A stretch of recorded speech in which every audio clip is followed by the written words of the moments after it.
Hi, everybody. I'm KD2KLN. So without further ado, let me turn the program over to you, Brian, KD2KLN.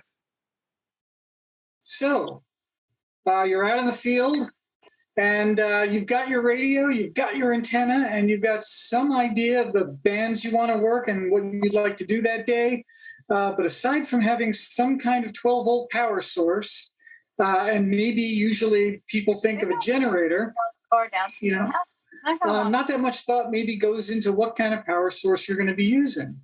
So my point is that generators, even when placed far away from the radios, are kind of noisy and use gasoline, which makes them somewhat dangerous. And you're in a park surrounded by trees and flowers and people walking their dog, and maybe you want to be a little more eco-friendly, when you're out in a park or an open field. So this is going to be an introduction to solar and using a battery as the storage medium, which is DC only. So it shouldn't generate any RF noise unless you're using an inverter for some reason, which does convert DC into AC and therefore will generate some kind of RF noise. This is going to be a clean, quiet way to run a station for events out in the field. It can be used for QRP operations, SOTA, POTA, or any other OTA you can think of. Oh, and by the way, if you run solar and battery, it's worth 100 free points on field day. So let's get things going. We're going to discuss a couple of things, and this is kind of the summary page. We're going to show you a schematic of how things work, how it all comes together. We're going to then break it apart into types of panels, types of batteries, types of charge controllers. We're going to discuss math, but not really, because I have no idea what radio you have. But first, let me tell you a little bit about, me as a child. I was always interested in getting free electricity because, I collected a lot of battery-powered gadgets even when I was young. A lot of them were flashlights, I have to admit. And I still have a lot of flashlights.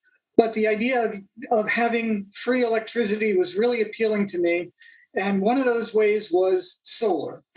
And what you're looking at right now is, aside from the Radio Shack battery, which was from the Battery of the Month Club, which was my other way of getting free electricity, that was the very first solar panel I ever had. And you can see that it's roughly about the size of a quarter. And under ideal conditions, it probably generated half of a volt. Still, I had big plans for it. Never really did anything with it, but I've still got it. And, that's something. Anyway, here's what we're going to do, and here's what we're going to talk about. The solar schematic basically is just a rundown. So here's my solar schematic. And basically it is sunshine. Sunshine hits a solar panel. That electricity from the solar panel goes into a charge controller. That goes into a battery. And then the battery runs your radio with your little antenna. And that's really all there is to it. It can't be simpler than that. I got it. Ed, this is something you can definitely do. Okie doke. There are different types of solar panels. I'm going to start off by talking about monocrystalline. They are the most expensive, but they have the greatest efficiency. Basically, what happens is they take an ingot of silicon and they cut it up into slices. Imagine the ingot of silicon as a roll of bologna. And they put it on the deli slicer and zoom, zoom, zoom, zoom, zoom. And each one of these little rounded off squares is a slice of bologna. And they wire it all together until it produces the voltage and wattage that panel is supposed to produce. And there you've got your panel. Now, all that said about monocrystalline, don't worry about it. It's expensive and you don't need it. It's for mission critical applications. Like if you're NASA and you're building, the next, space shuttle or space capsule, and the lives of astronauts are at stake, and they've got to have that electricity. Yeah, then you're using monocrystalline. Elon Musk, he's got that probably on the Dragon capsules, but we don't need to get into that. let's talk about the panel you're most likely to find, which is polycrystalline.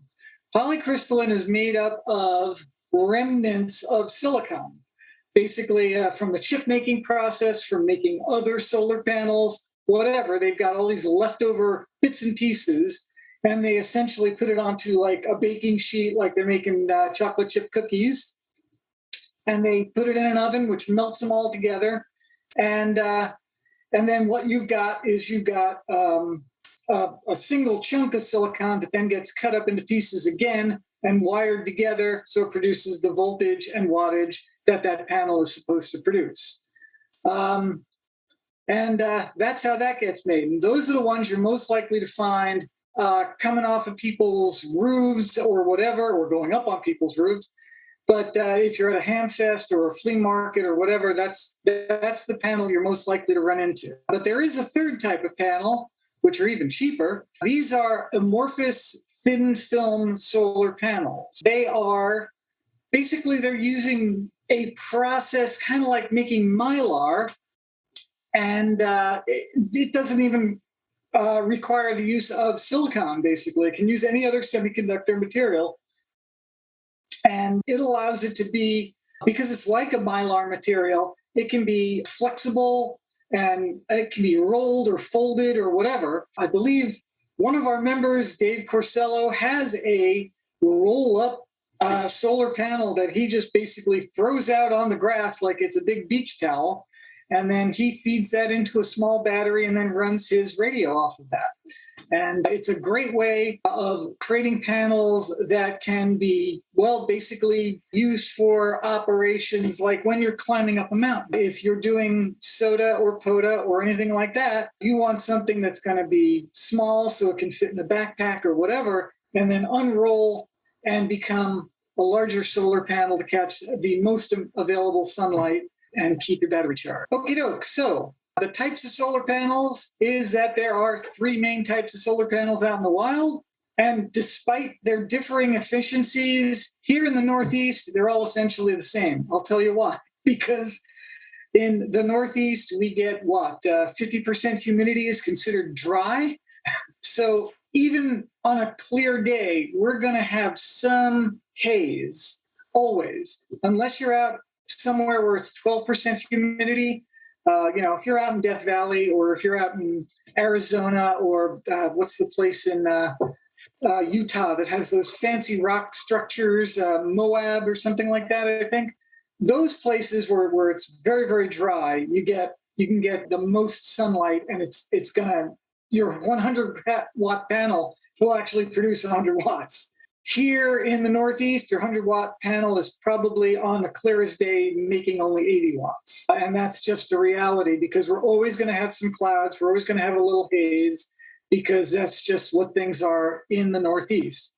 However, no matter what, those panels, if you've done your math and you know how much panel you need, you know how much battery you've got, you know how you use your radio, that's going to keep your battery charged regardless. So everything is good. Okie doke.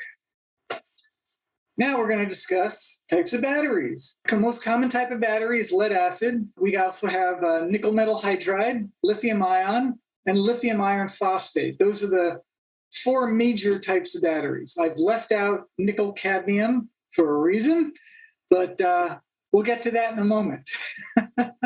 Battery has its advantages and disadvantages. And I'll start out with the next slide. For example, lead acid. Lead acid is very stable and mature battery chemistry. It's exactly like the battery that starts up your car in the morning. In fact, this illustration probably is of a battery that starts up your car in the morning. Now, the old timers here may remember that batteries used to come in 6-volt varieties, and they would be in your car. And you would act rejuvenation kits, essentially, that consisted of pouring more sulfuric acid into the bath, or you'd have to check the water every once in a while, or check that the combination of water and sulfuric acid is correct. The good thing is these days, we really don't have to do that anymore, because we have now what are called SLA or AGM batteries. That SLA stands for sealed lead acid, which means you never have to worry about the sulfuric acid that's inside that battery now. It's mostly a gel in it. What it does is you can now operate that battery in any position, upside down, sideways, whatever. So you don't have to worry about any of that because it's sealed and maintenance free. In fact, car batteries are now being sold as maintenance free, and you don't have to worry about them or change the sulfuric acid or any of that stuff. So they're very, very safe. It's a very mature technology. It's been used all over the place, but its big problem is that it's heavy. Containing a lot of lead plates, these things weigh a ton. So unless you've got, let's say, a hand truck available to load and unload this battery off of your pickup truck or car or whatever it is, or you manage to make a handle or something, you're going to have a problem with the lead acid. It's not something you want to go mountain climbing with. So therefore, I wouldn't recommend a lead acid unless it's a small lead acid battery for SOTA operation. The other thing you got to worry about lead acid is that if it drops below, let's say 11 volts, you don't want to keep using it because it will not recharge that easily, or you'll kind of kill it early, unless it's a deep cycle type battery, which they also make. Standard car battery, or the batteries you're going to find in Lowe's, Walmart, or whatever, those are generally not deep cycle batteries. Its chemistry is very familiar, and it's compatible with every solar charger. That's another thing I want to bring up, is that no matter what solar charger you get, you're going to find out that it works with lead acid because that's the most common type of battery. The other thing I want to say is that I say pros, they're available. And by available, I mean if you suddenly find you're about to go out and the battery is, for some reason deceased, you can run out to almost any large store, not a supermarket, but any large store like AutoZone or Walmart or Lowe's or Home Depot. And they're going to have some type of lead acid battery that you can get and use right away. So by that, I mean you don't have to order it on Amazon or mail order or get it somewhere else. You can have a battery in your hand same day because it is the most common type of battery there is. I mean, aside from, D cells and C cells and AA's. Okay.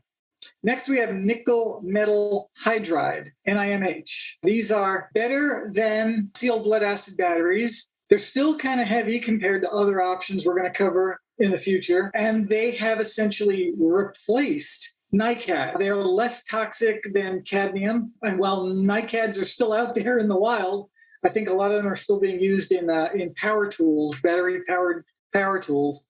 You see them a lot less than you used to. For example, you can't buy AA NiCads, I think, anymore. And while they're lighter than lead acid, NiMH can get heavy if they're big enough. They have a very good choice for most applications. I have used NiMH, and they will work for hours and hours and hours, even without a solar panel. And in fact, ironically, I use NiMH when I don't have my solar panels with me. I charge them up at home, throw them in the trunk of the car, and I can be operating, very quickly for a few hours off Mount Garrett or some other high point that's nearby. They're a good choice, but they're not for everybody. Okay, the next battery chemistry we're going to discuss is lithium ion. Lithium ions are everywhere now. If you've got a cell phone, a laptop, iPad, a tablet, if you've got a Bluetooth speaker, if you've got a Tesla, you've got a lithium ion battery in that thing. And while they're really, really good batteries, they're also kind of dangerous. And I want to stress this a lot. Lithium ion, if not properly handled, well, actually, even if properly handled, can catch fire and explode. And that's a real problem with them. If it's not supported by your charge controller, avoid it because an overcharge condition can cause the battery to explode. And even if you don't have an overcharge condition, you may get unlucky. In 2016, there was a series of Samsung phones that got banned from airplanes because they had a bad habit of catching fire in people's pockets. I'm going to share something that just recently happened at work. What you're looking at right here is a hole in a chair. And this hole in a chair was caused by a lithium-ion battery, a 3.7 volt, the size of 2 quarters, lithium-ion battery that started sparking and catching fire, and the guy who was using it dropped it on the chair, got away from it, and it burned a hole in the chair.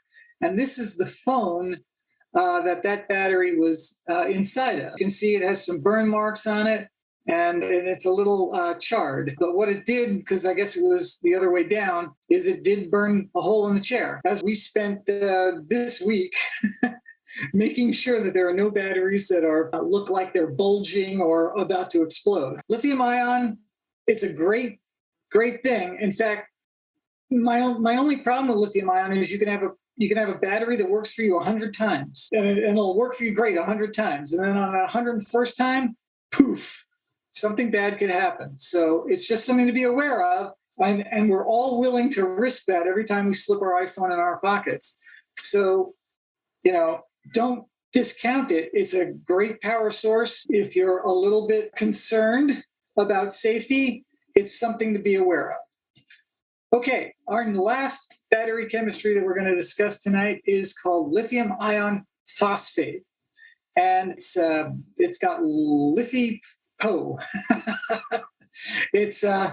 This is the chemical, lithium. This is ferrite, which is iron, and this is phosphate, I guess.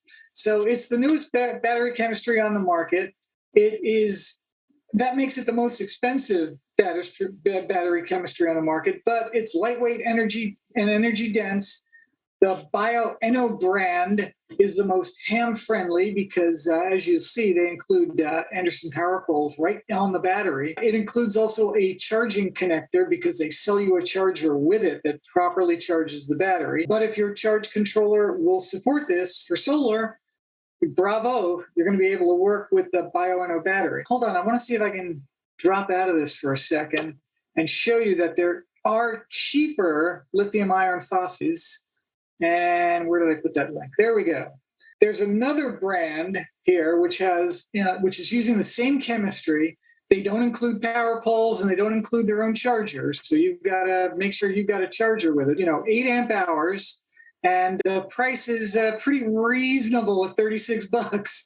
So if you have 2 of those or 3 of those, you'll definitely run your radio all day, all night. We really like about lithium ion phosphate is it has an almost magical quality to continue to put out its voltage. In other words, if it says it's going to put out 12 volts, 4.5 amps, it will do that pretty much until the battery's exhausted.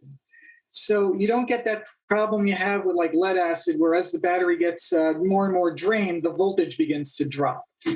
I'm not sure why they do this or how they're able to do that, but that is one of the advantages of this type of battery chemistry. I'm up to home photos. This was my first setup attempting to run a radio off of a battery and a solar panel. And what I did was I basically bought a panel on Amazon. This is a small panel. It's a 10-watt panel. It's polycrystalline, as you'll see. Then I built a battery box for it, and that's just basically, I'll show you the inside of that in a minute, and then it's hooked up to my radio. But what the battery box is it's 3 12-volt, 7 amp hour lead acid batteries. And these are sealed lead acid, so you really don't have to worry about them. And you'll see that what I've done is I've wired them in parallel, which is important to note, because when you wire them in parallel, that is positive to positive, negative to negative for all 3. What that does is that gives me the amps instead of multiplying the volts. So theoretically, it's 12 volts, 7 times 3, which would theoretically be 21 amp hours at 12 volts. Now, I'm telling you right now, that's not what I get out of these batteries, probably due to losses and other things. But the other reason is that they were $1 each. I want to zoom in on that a bit. As you can see, there's a price tag on this battery of $1. I picked these all up in a Hamfest for the remarkable price of $1 each. I just want to say that even though I bought them used at $1 each, they still work. And this has got to be like 4 or 5 years ago already. So bravo for lead acid. It still works. By the way, this is a close-up of the charge controller over here. That charge controller only supported lead-acid batteries because the panel was built to plug into your car's cigarette lighter. That's the other thing to be aware of. If you buy something that's pre-made, you may be limited in what your choices are. Brian, what kind of batteries were those? They were 12-volt, 7-amp-hour SLA batteries. They're the standard rectangular, ones that are used in like lighting systems and stuff like that. You find them all over the place. Gotcha. No, I just missed that part. Okay. It was dead, but but you can literally trip over these batteries. They're so common.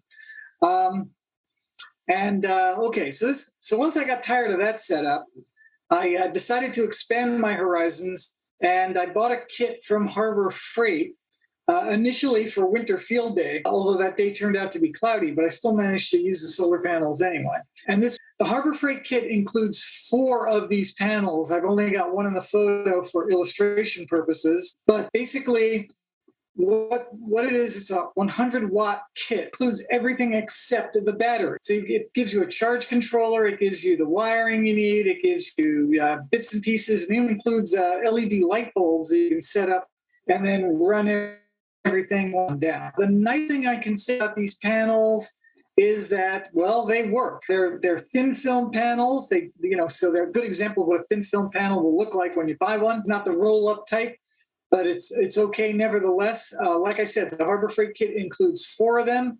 If you put all 4 together, you supposedly get 100 watts. I don't know if you actually do.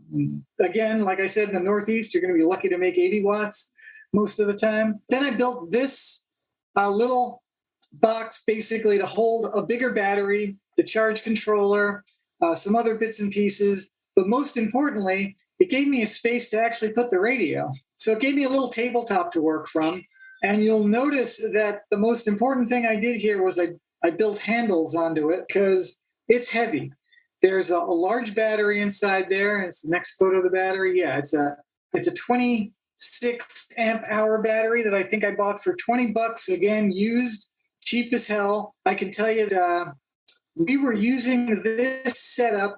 I think it was the 2018 field day. I was basically running the GOTA station, and we ran it basically sunrise to sunset to sunrise, whatever we want to call it. And it lasted the whole time. Never ran out of power because the Harbor Freight panels kept charging the battery. But then again, like I said, it depends upon your duty cycle. How much you talk on the radio is going to affect, because when you key up, that's when you're drawing the most power. But I remember us all gathered around my radio. We're trying to copy down the ARRL field day message. That's also worth 100 free points for field day if you copy that down. And everyone's gathered around my radio for some reason, but we're all listening. And my radio is running off of nothing but this battery and the solar panel. Okay, let's talk about charge controllers. They're going to come in all shapes and sizes, and they're all going to come with different bells and whistles. But one thing they're definitely going to all have in common is down here at the bottom, you'll see there's these little screw holes. And these little screw holes are where are going to be attaching items. And the first item here that we're going to look at is with the little grid here is your solar panel attachment. That has a plus and a minus indication. So you're obviously going to attach the positive side to the plus and the negative side to the minus. The next little icon is a battery. And again, it's got plus and minus, and that's where you attach your battery to. Now, a lot of charge controllers also include this. In fact, I will say all charge controllers include this. This is where they want you to put your load. Let's say it's a light bulb or a microwave oven or whatever it is you're going to be trying to power. I don't think you can power a microwave oven with these, but I think that draws too much power. But you notice I have nothing connected to it. This is because I'm running my power pole connection directly from the battery to the radio. And there's a reason for that, is that because I don't want to blow up the charge controller if I draw too much power for the radio. So I'm drawing it directly from the battery and then just letting the solar panels top up the battery again after I've hit the release button, after I've hit the push to talk and I've released it. I want to stress that how you use your radio is as important as any other part of this system. Because if you're the type of user who's out on a field operation and you're going CQ, CQ all the time, you've gotten a spot that's blank, that's empty on the air, and you're just calling CQ for hours and hours, you're going to use a lot more power than if you're someone who's more passive and is listening for someone else before you call and answer his call. So if you're just doing Q more passively, you're going to use a lot less energy than if you're keying up. If you're operating QRP, I mentioned this, if you're operating QRP, you can go through the charge controller. I doubt any QRP radio out there uses more than 2 amps. I'm not even sure if they use 2 amps. Let's see, 5 watts is at 12 volts. I can't do it in my head. I'm terrible at math, which is why I never became an engineer. The charge controller, I wonder if I can go back. Current slide. Controller is, not all of them are going to include a display, but I like the ones with a display. Why? Because I want to know what my voltage is. Also, I like having the other bells and whistles, like I can charge my cell phone at the same time using USB ports. Or they can plug in other doohickeys here that are included with the Harbor Freight kit. Or, like I said, they include some LED lights that you can use when the sun goes. The other advantage of having a display is that if your charge controller supports more than one battery chemistry, you can hit some combination of buttons here, make it change to that particular chemistry, and you'll see it come up on the LCD display. So there's no question about which battery chemistry you're talking to through the charge controller. And that's an important item, because if you have it set wrong, like I said, bad things can happen. Okay, we're up to duty cycle, which I was talking about. Like I said, if you key up a lot more, you're going to have to do your math to figure out how much power you draw during your average field outing. And because we live in the Northeast, at least I hope all of us that are attending this live in the Northeast, otherwise sorry for those of you in Arizona, you're never getting the maximum output of your panel, or you're never getting the optimum, or what they say they're rated for. When they tell you those panels make 100 watts or whatever, they're telling you that under ideal conditions. It's like when your car is rated to get 30 miles to the gallon. That's when it's carrying a human being that only weighs 130 pounds and nothing's in the trunk, right? So it's only under ideal conditions. The math I want to stress for you is that because we live in the Northeast, figure out how much energy you're going to need, and that's going to be your minimum.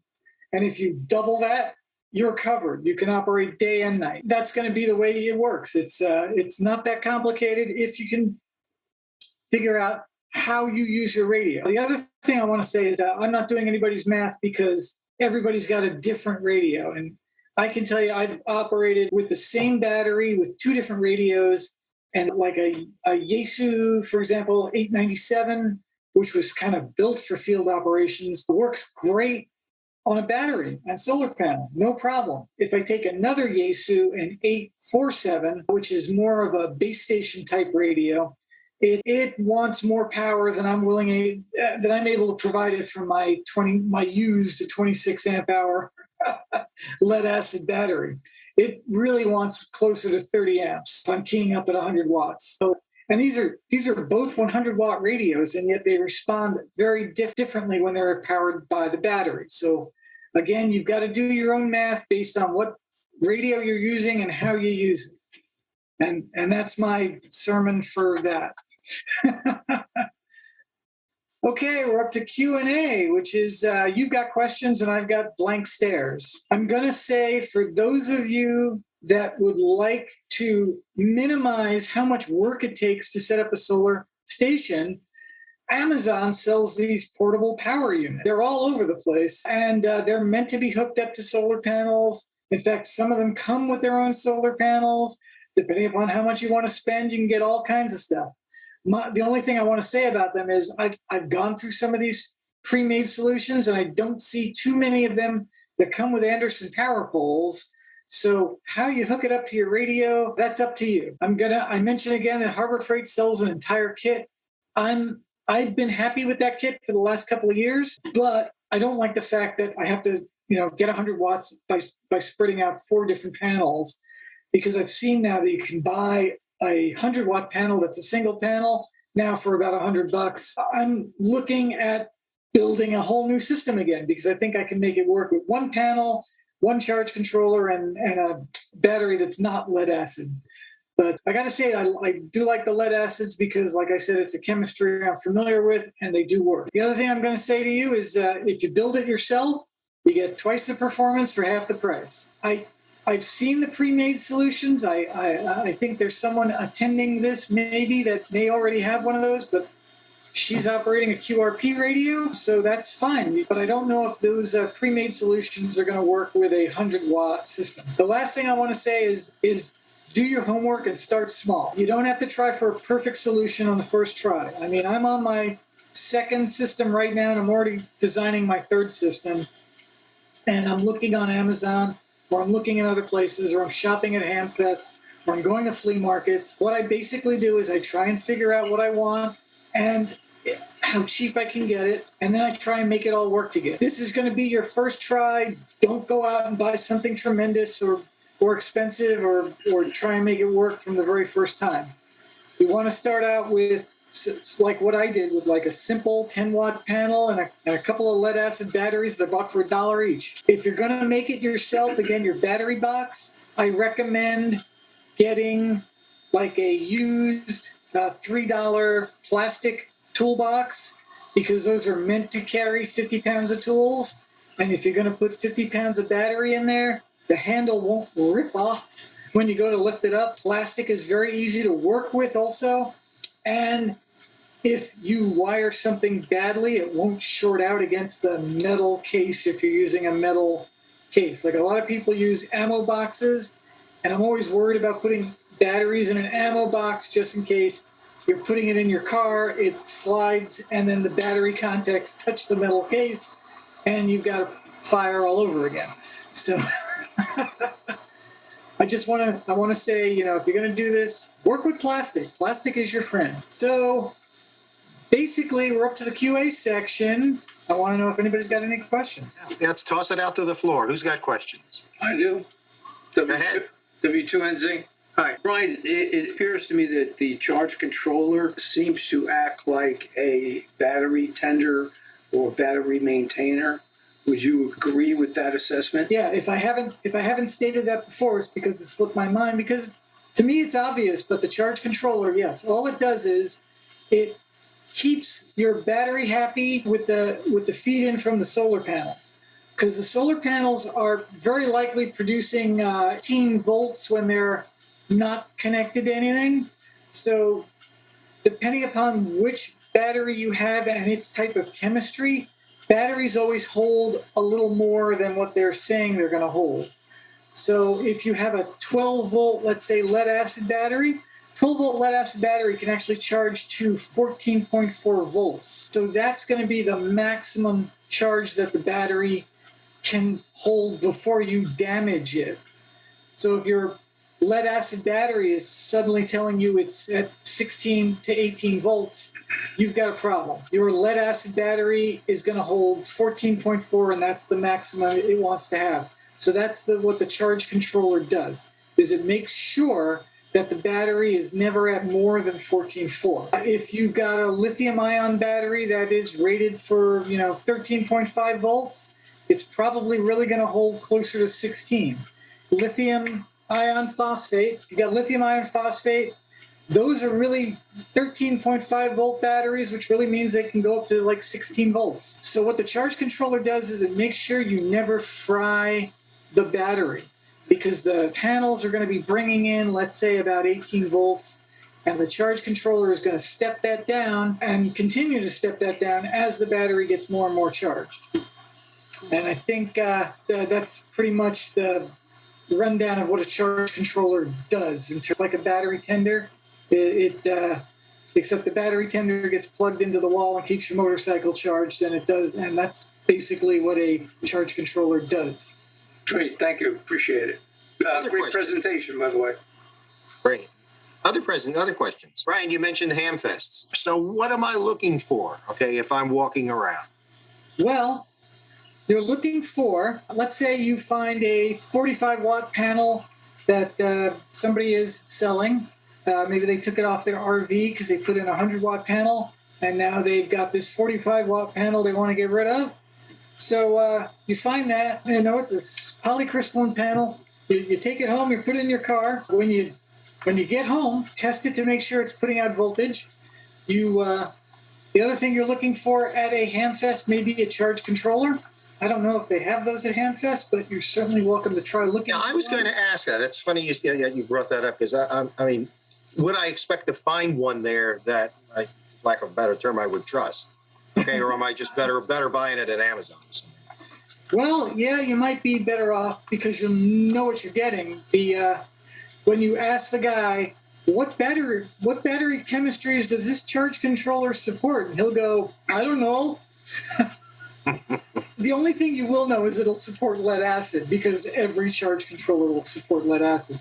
But you may not know anything about that beyond it. So yeah, used charge controllers may be iffy, but if it's $5, who cares, right?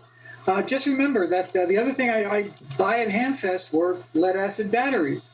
Now I can make a recommendation right here that if you go to a Hamfest, make sure you got one of those $5 Harbor Freight volt-ohm meters with you, because you can sit there and go at somebody's table and test a bunch of batteries that he's got there, and you may find one that's got 12 volts, you may find one that's got 6 volts, and you may find one that's got 13.5 volts. Guess which one you want? The 13.5 volt one, because that one is much more closer to holding a full charge than even the 12 volt one. And definitely not the 6 volt one. You don't want that one. Brian, we've got a question from Bob, WB2ARK.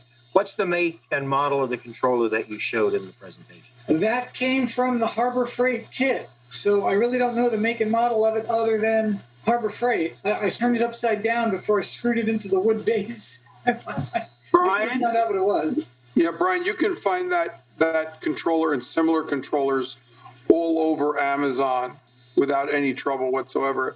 And that's a really good controller to use with things like seal lead acid and wet cell batteries, so, deep cycle or otherwise. I find those to be very, very good. By the way, nice presentation. I'm just thinking, though, that if you're going to go to the trouble of using like a lithium iron phosphate battery, you might also want to go to the trouble of, their charger is fine, and their batteries are pretty much bulletproof even without their charger.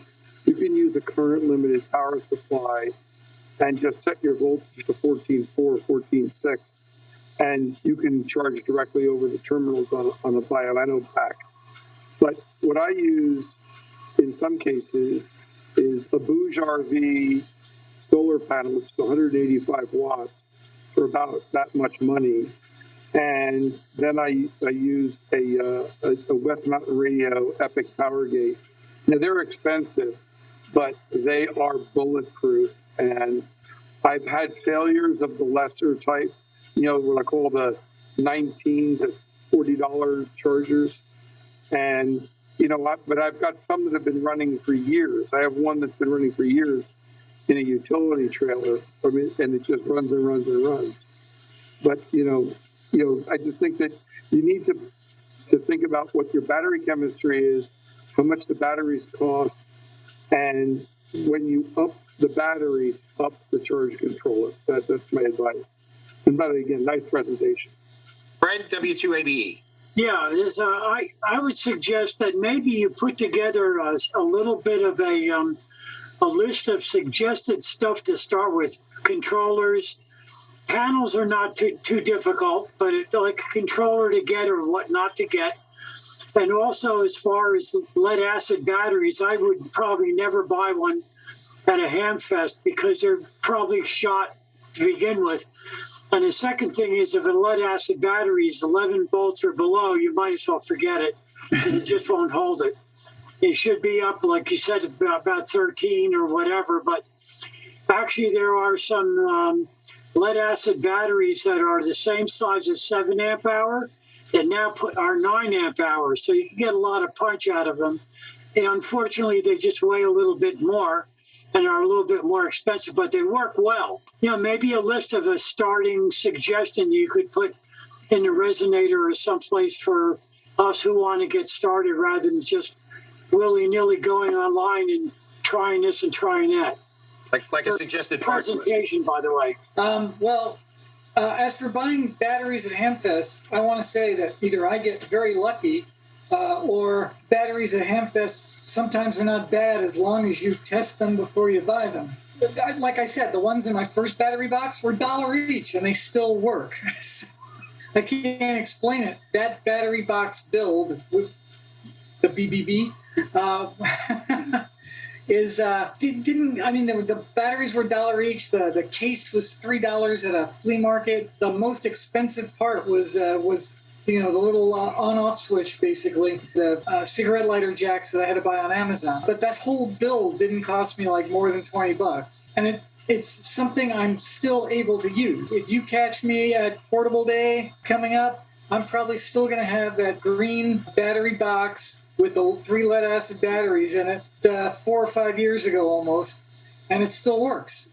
So you can't go wrong if you're only spending $1 on a battery. And that's my statement on that. Perfect. John, W2JLH has a question. John? Brian, I noticed that when Bauer would have their Hamfest, there was always one guy there selling solar panels of all sizes. When you're buying a solar panel at a Hamfest, what do you look for? What do you want to do before you buy it? You want to make sure it works. You want to know how many watts it is, how many volts it is. Not every solar panel is necessarily going to put out 18 volts, like I said. If you stick your VOM on it, you want to find out what voltage it is creating. That's going to be important to the charge controller. Although, once again, the charge controller's job is to make sure that the power coming in is happy for the power coming out. The other thing I want to stress is don't pay a lot for a solar panel. The prices are coming down, although, with China doing things, but it changes almost daily, it feels like. But prices in general have been coming down for solar. For a used solar panel, you should not be paying more than $1 a watt, I think. So if the guy is telling you that this is a 50-watt panel and he wants $100 for it, I would say no. Because you might be able to find it somewhere else cheaper. If you want to look at what things cost, get on Amazon and look at what the price of a brand new panel is from various manufacturers. And then remember that Amazon is still charging you 20% more than what it really should cost because they're Amazon. Any other questions or comments? Gordon, I think you had something. Yeah, I had one. Yeah. Brian, even with what I call the Amazon surcharge, I have found that you can buy monocrystalline panels of any size up to about 240 watts for basically $1 a watt or less. I mean, as they get bigger, they probably get cheaper.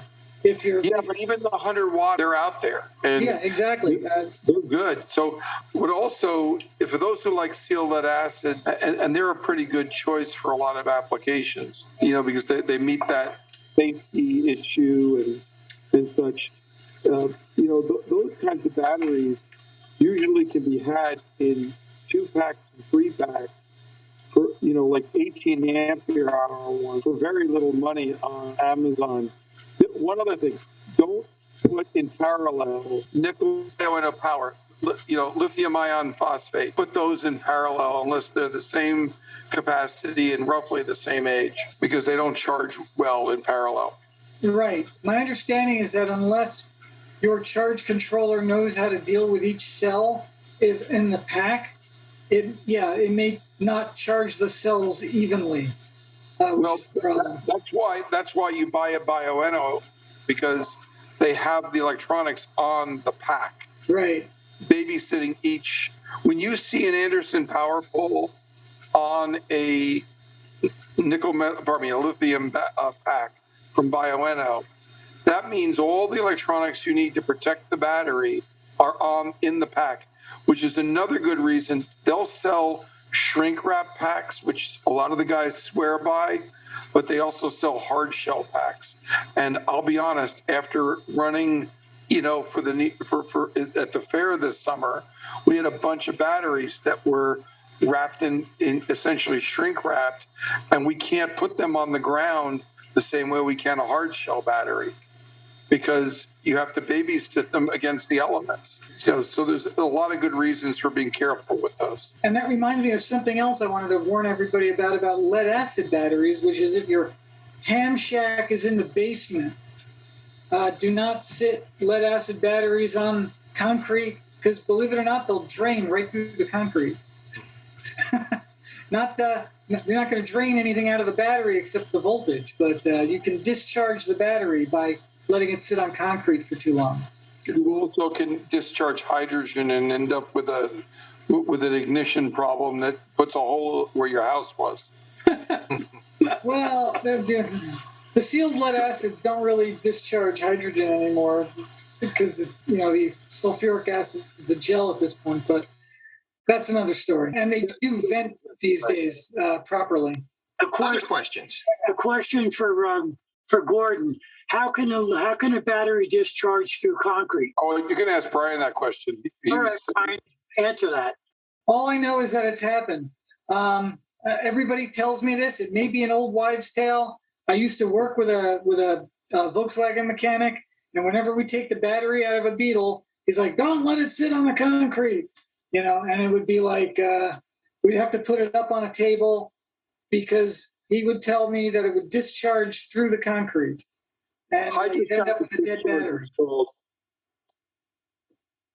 What other question? Are there any other questions there? Other questions for Brian? Brian, great job. Great job. Okay.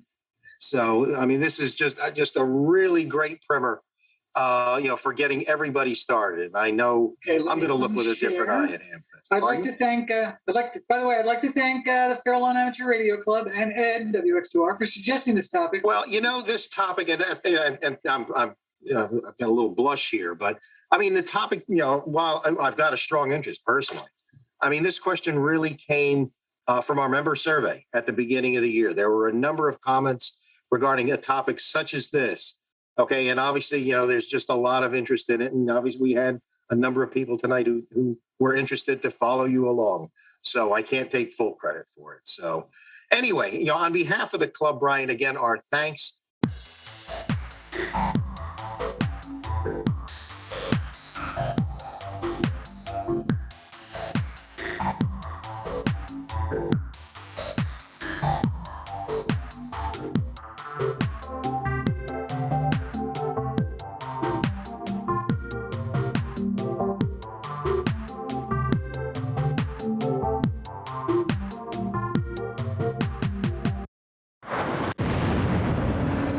Did you, while in the military, ever hear any USOs or UAPs that you were told to be quiet?